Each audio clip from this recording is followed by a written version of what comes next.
Well, hello there, people, and welcome back to Chronicles of Power, a podcast dedicated to the world of power, where I review and break down the latest episode in the Power universe. Today, we're going to be going over episode 410 called Gimme the Weight.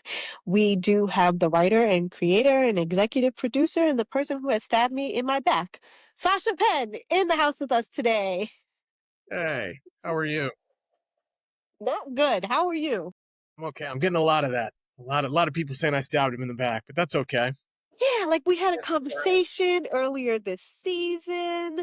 I feel like we had a good rapport with one another. You could have gave me No, a heads up. come on. Something.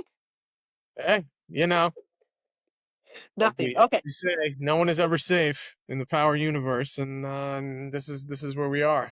This is where we are. Okay. So I'll start off light and then we'll finish up with, my heartache. Okay. So we finally got to meet Breeze. Everyone, it is not unique. Like we've been telling you for season after season after season. So we finally get to meet you, Breeze. And was it your intention? Wait, hold on. There's one thing that I did want to clarify before I go with that question. Is he from Brooklyn or is he just working out in Brooklyn? He's working out in Brooklyn, but being sort of, brought into Queens by Snaps and Pop. Okay, Um, so yeah.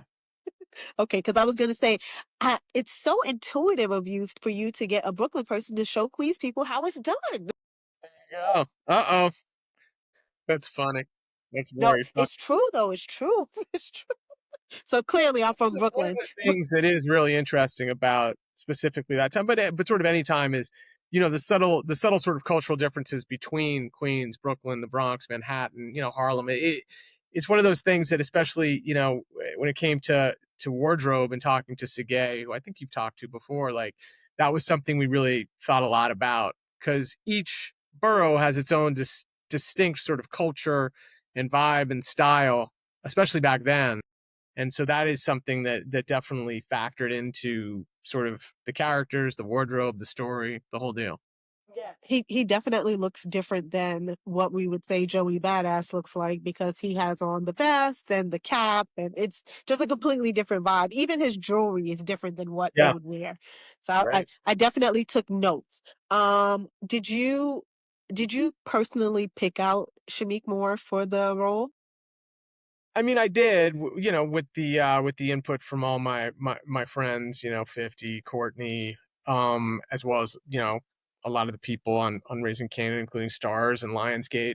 Um, I had always felt like Shamik was the right choice. And he was always number one on my list. And a lot of that has to do with just, the way Breeze was described in Power as, sort of charismatic and sort of, a guy that you gravitate toward. And I think Shamik sort of has a lot of that really sort of inherent, if you ever sort of see him anywhere, he sort of has that sort of vibe about him.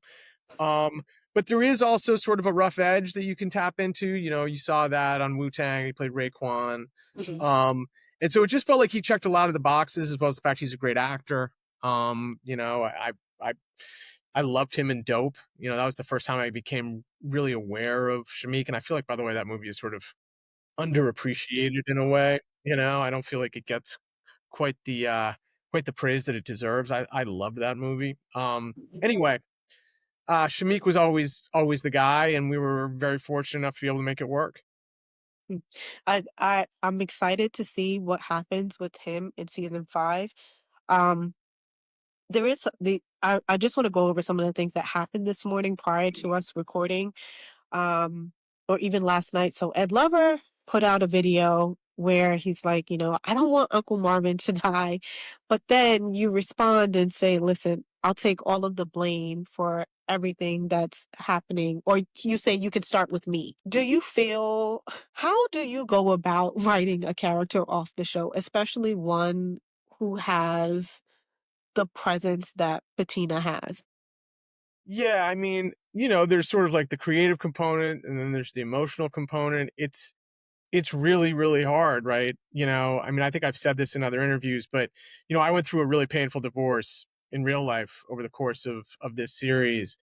And it's funny, like writing a character off the show feels a lot like that. Especially when it's someone like Patina who is so meaningful to the series, but also to me as a fellow collaborator, colleague, and friend, frankly. So, but it isn't just Patina. It's Omar Epps. It's you know, Adachike who played Scrappy. It's every character that we have sort of, uh, Michael Rispoli. Every character that we've lost along the way. It's really really hard on an emotional level, but also a big part of this is like it's almost like running an NBA franchise. This is a business, you know, and the business that we're in is telling stories. And once the story feels like it's reached its logical conclusion, we have to move on, as painful as it is. And that's just how it is. And so it's really, really hard.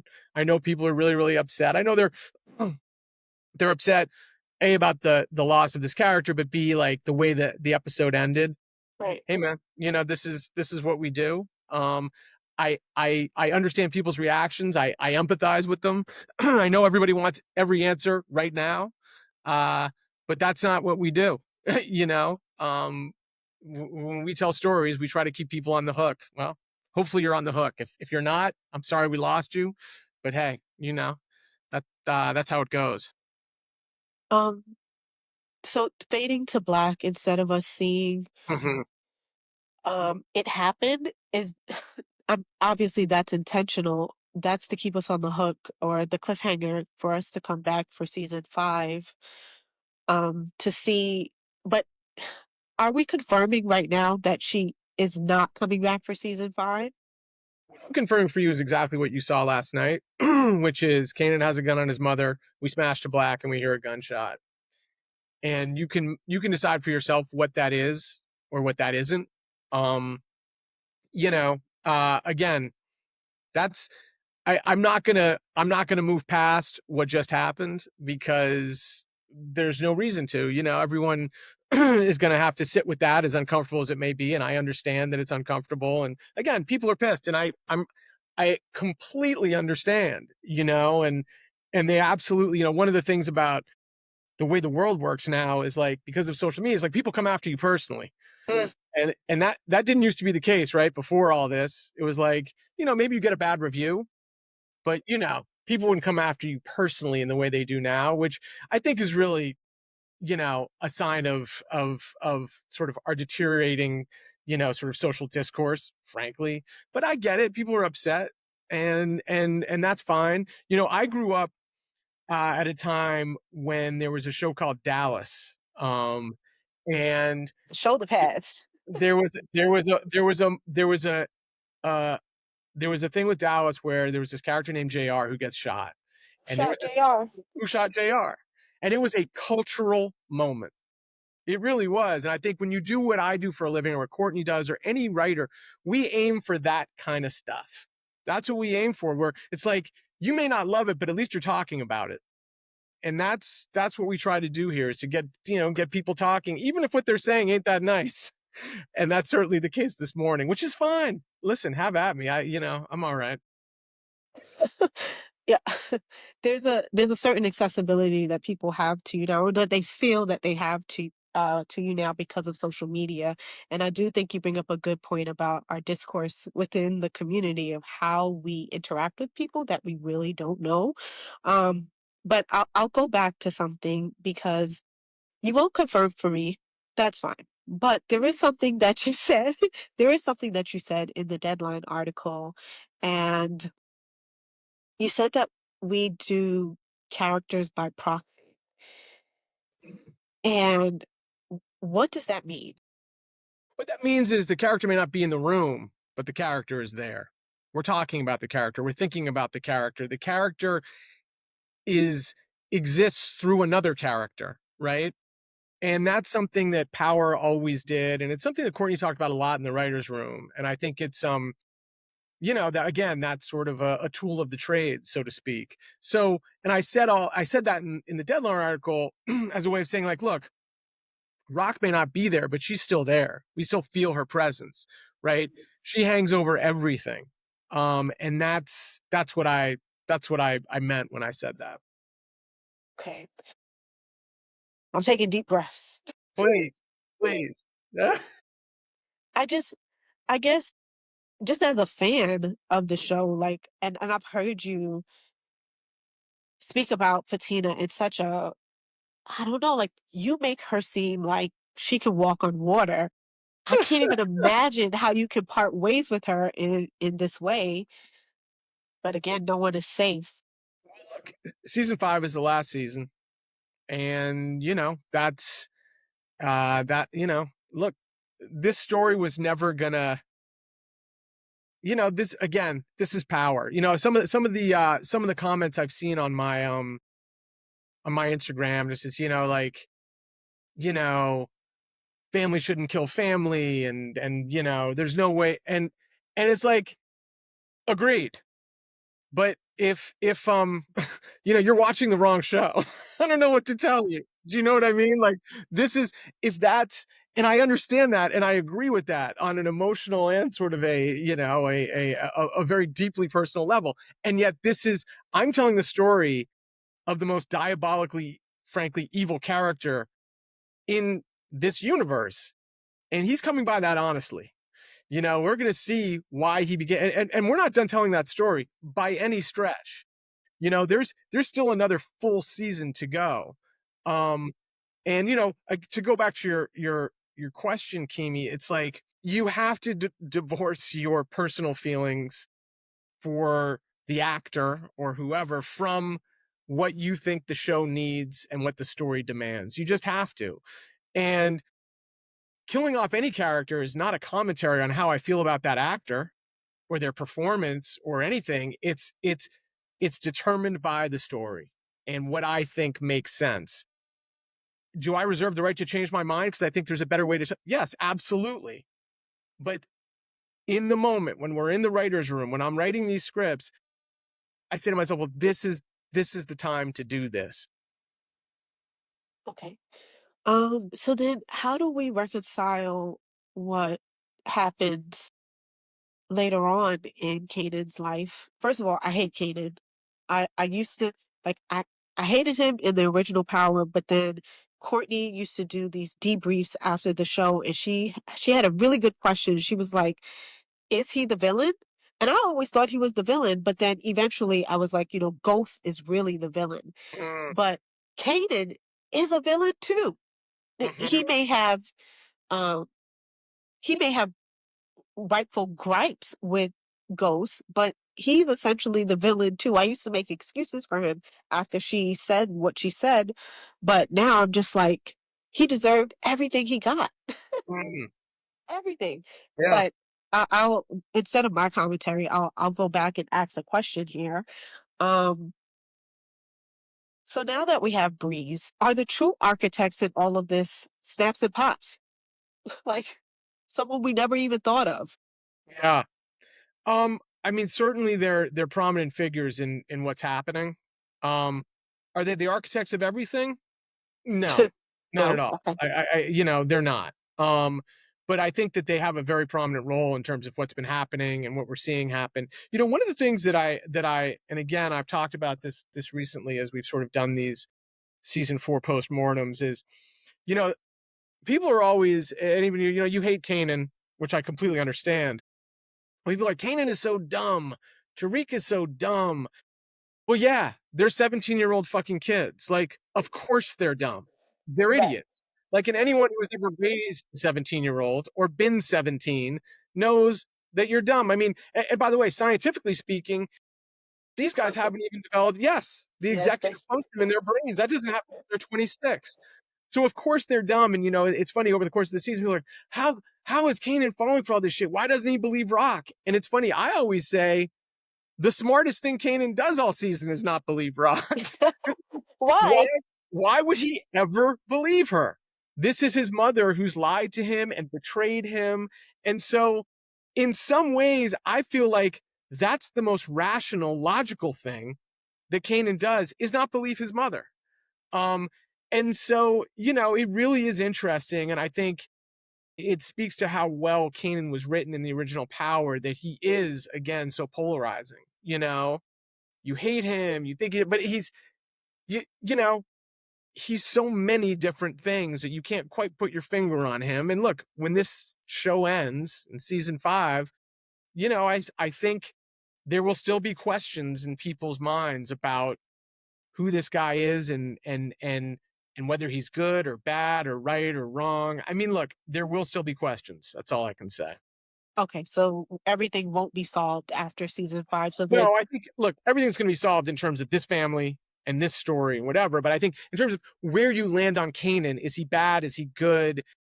Does he deserve all this hatred? I think that will still be a little bit of a question mark for people. I okay. think. All right. So there's one thing that I'll go back to.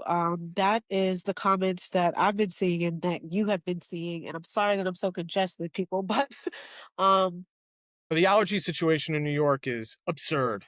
it is ridiculous right It's now. absurd. And then my cat just had kittens, so yeah, I'm Yeah, no, dying right now. it's Uh, crazy.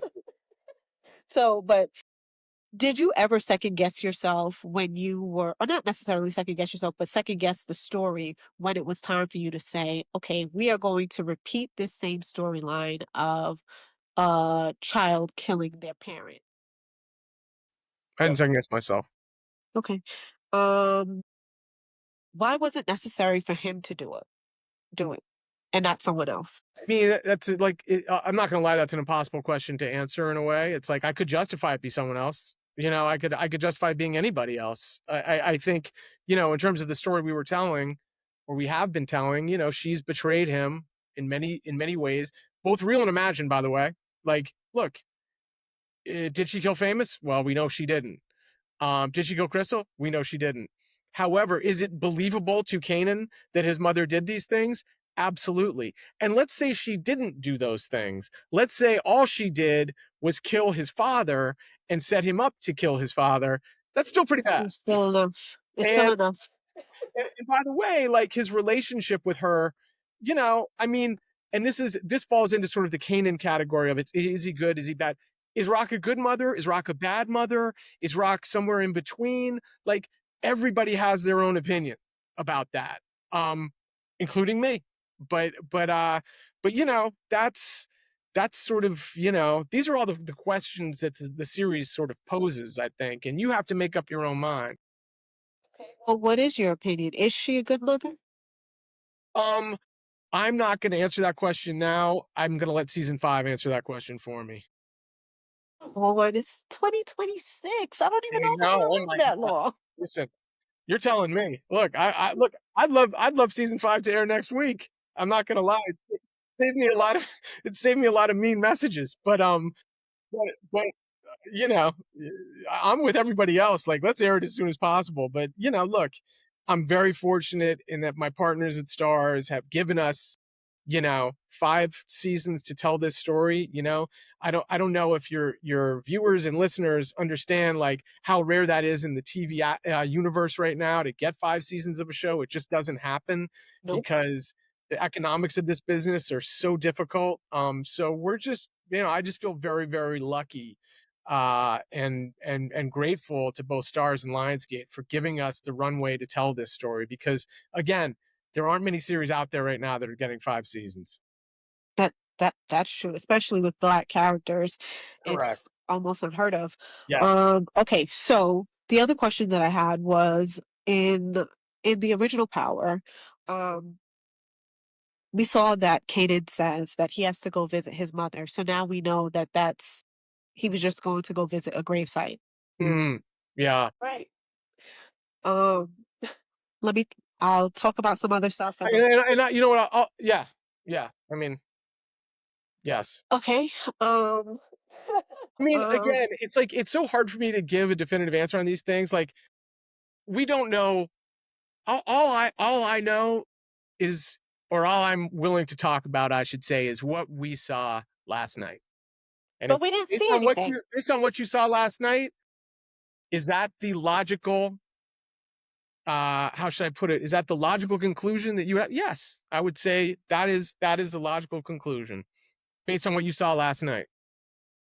So I'll be honest with you. What I Like, saw last night, before reading Deadline, before going through all of the interviews this morning, like at 6 o'clock in the morning, 7 o'clock in the morning, I was like, oh, somebody came in and they stopped I, him from shooting. Like the gun went off in the air and that's that. Right? Like I was like, they're not going to kill her. Why would they kill her? She's the star of the show. But then I was like, are we having a Game of Thrones moment where Ned gets killed and we have to figure out how to pick up the pieces after that, and that's when the real war starts. yeah. Yeah. Okay. Okay.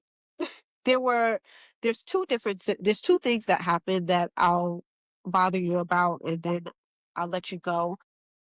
There is a stark difference in how Rock interacts with Lou than how she interacts with Marvin. And I want to know if that was done on purpose. So remember 2 seasons ago when Rock goes to Lou and she's like, I own you. She tries to do the same thing with Marvin and he just is like, I'm not dealing with this. And he leaves. He doesn't even give her the chance to finish up what she's saying to him. He has already left and she's still talking to Air. Is that intentional or is just that But no, like that's the difference between an older brother and a younger brother. You know, that, that's what it is. And that's why I think Rock is a little bit more forgiving when it comes to Lou than she is when it comes to Marvin, because Lou's the baby. And I think, sibling order is such a powerful thing in families. I don't know if you have siblings, Yes. and I there's have been a lot. children too, and Yeah, there you go. it is There you glaring. go. So, and there's been a lot of really good work done recently on how impactful siblings are on each other, even more so than parents, by the way. Um, and so, we definitely see that sort of play itself out in this family. Yeah, which is crazy because Rock doesn't really give middle child energy, Hmm. but then sometimes she does, especially with things like this with trying to get attention or wanting attention from her mother. And also, you were right about that scene in episode 7. Yeah, That was right. that was a lot. That was a Yeah. lot to take in. And then the last one I'll ask you is how is Jukebox gonna deal with all of this? I mean, it's funny. I read some piece not too long ago where someone said that Jukebox is kind of the conscience of the whole show, which I thought was interesting. Who said that? Oh, okay, you said it. And so I think that's right, and I think she feels things differently than these other characters do and experiences them differently and has a point of view that's just so different than everybody else. She's she's in it, but she's outside of it too. And I think that gives her a perspective that's really, really interesting. Um, and what I would say is this is a real inflection point for her, in terms of where she goes as a character and where her relationship with the rest of the family goes from here. I think it's one of the questions that, of course, you're incredibly aware of, as am I, is like, how did Kanan and Jukebox get to this place where Kanan kills Jukebox sort of so cavalierly in power? You know, I would say that we answer that question pretty definitively in season 5. And I Oh, think, look, I want to just be clear about something though, that like in terms of story questions, I think season 5 pretty much answers everything.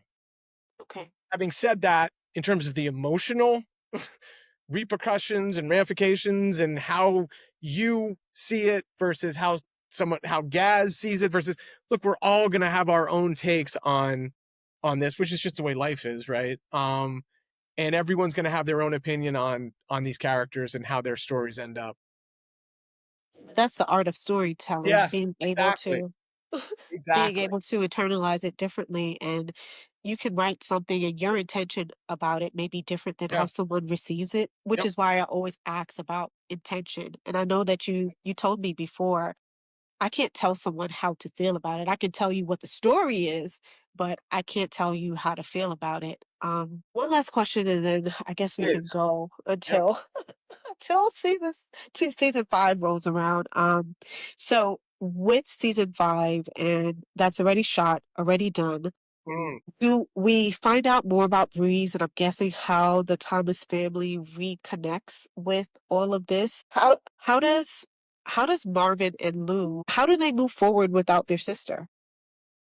I mean, I think that's a question that, again, hangs over, I mean, I think part of the family dynamic is that everything kind of revolves around Rock. I think I've said to even you, like, she's the sun and everyone else orbits her. So what happens when the sun goes dark? How do people know how to find themselves? And I think that's something that I'm sure, uh, we'll all think about between now and season 5. Okay. All righty, Sasha. I would say it was a pleasure. Well, look, as usual, I really appreciate you, and I appreciate how much you care, and how much thought you put into all this stuff. And look, we're gonna keep talking. We'll have a lot more to talk about. And I remain a huge fan of yours. Hopefully, you remain a huge fan of the series. And I would just say to everybody out there who's angry and upset, I get it. I'm sympathetic to it. And yet, this is the story we're telling, and this is how we're telling the story. And uh, you know, a lot of people think they can do better, and if they can, what I would say to them is sit down in front of your computer and start writing. And if it's great, I can't wait to see it. Challenge accepted. All righty. Well, thank you for your time today. Of Hopefully, we course. get to see you Oh no, again. absolutely. Yeah, Hopefully, one day in person so that I can actually see your face. absolutely, Uh, absolutely. all righty. Kimi, thank you so much. No problem. Thank you.